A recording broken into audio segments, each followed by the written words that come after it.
Saya pala ng ganito. Mag-isa ko, may kakwentuhan ako sa sarili ko. Sorry. Oh my God.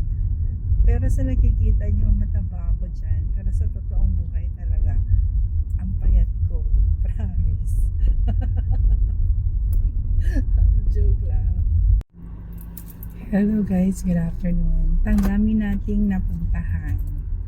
Siyempre wala na naman akong sense of direction, kaya hindi ko alam kung ano yung uunahin ko. Hindi ko na naman alam kung ano ba dapat yung una, pangalawa, pangatlo. So, ang taba ko dito, bakit gano'n? Pero sa totoong buhay, eh hindi. Anyway, I'm going home. I'm so hungry. Time check, 1:42, my goodness. At wala pa akong kinain today. Pero mamaya, umanda yung pagkain sa akin. Kasi, kakain tayo ng bam-e, tapos barbecue, tapos meron pa tayong smoked fish. Kahapon hiniling ko na sana may magbigay ng binalay. Unfortunately wala. OMG, hindi niya talaga ako love. Pero may nagbigay naman ng isang bilaong pasta, tapos isang siguro mga 20 to 30 pieces na barbecue. Yun, thank you sa nagbigay. Thank you. And then thank you din sa nagbigay ng Jayco. Pero Jemong, so masaya na ako dyan. Anyway, thank you so much, and God bless you more, guys, and stay happy. Let's stay happy kahit minsan ang daming problema. It's fine kasi alam mo, ito yung reality. Last year sobrang nagdadasal ako. Sabi ko, Lord God, sabi ko, ano ba yung pagkasabi ko? Your will be done, Lord. Sabi ko, ikaw na bahala sa akin. Sana ituro mo sa akin kung anong dapat kong gawin, blah blah blah. That's my usual prayer. Tapos bakit parang biglang ang hirap ng pag-solve yun ang problem ko. Ang hirap-hirap. As in, sabay-sabay. Tapos it's only now na nare-realize ko na kailangan pala niyang gawin yun. Kailangan pala niyang gawin para ngayon. Ang hirap i-explain, pero i-explain ko sa inyo soon.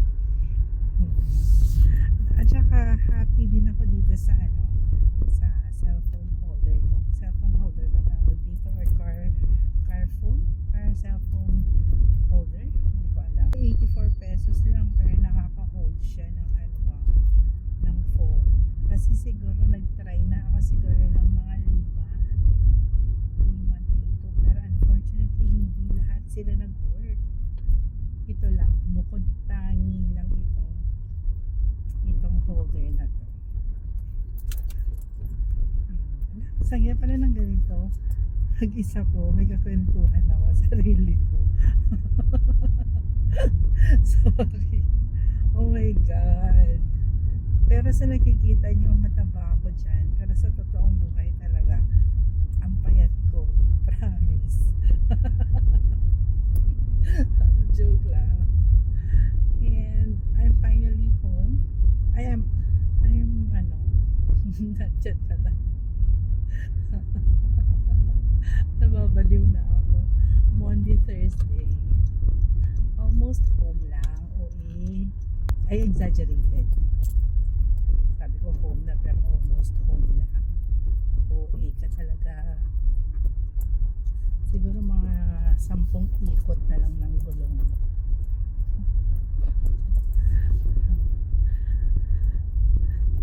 tayo nababala ng gutom. I'm here na. How about the little boy here? Where's the little boy?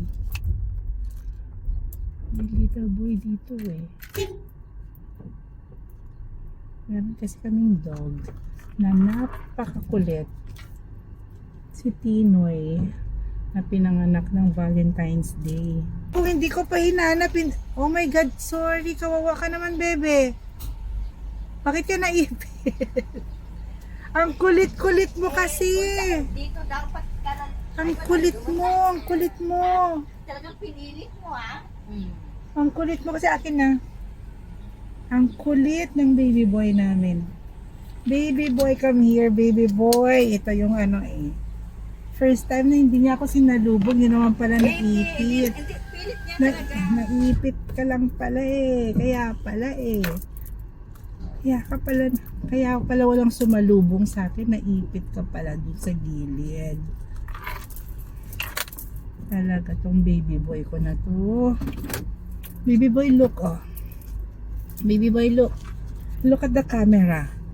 Oh, so, ay, okay. Alright. Ang cute ng baby boy ko. Baby boy, oh. You look, baby boy, oh. Sabihin mo, ikaw si Tinoy. My name is Tinoy. Tinoy. Look, baby.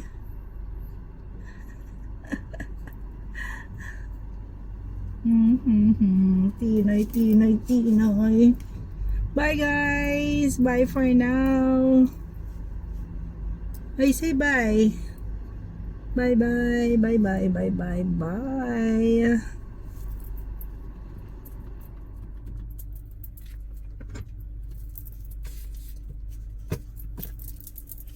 Let's fix everything before we go down.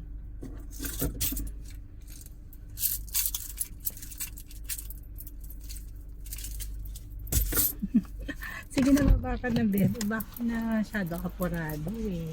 Oops. Oh, there you go. Apurado siya. Uy.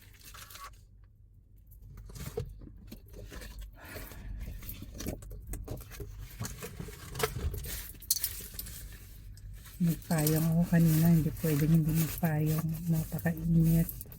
Pero yung mga short distance lang din ako nagpayong kasi tisay naman tayo.